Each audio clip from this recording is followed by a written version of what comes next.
Hey guys, in this video I'm going to show you how to change your Google account name on your PC or laptop. If you find this video helpful, please drop a like and subscribe to my channel.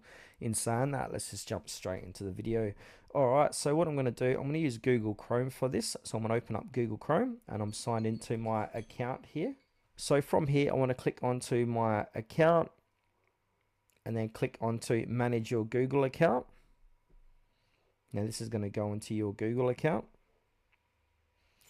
From here, we want to click, we've got some tabs on the left hand side under Google account. We've got home, personal info, data and privacy, security, etc. We want to click onto personal info. Now from here, scroll down, we've got personal info, scroll down, we've got basic info, and now we've got name. So go ahead and click onto your name. My name's set here, so I'm going to click onto name.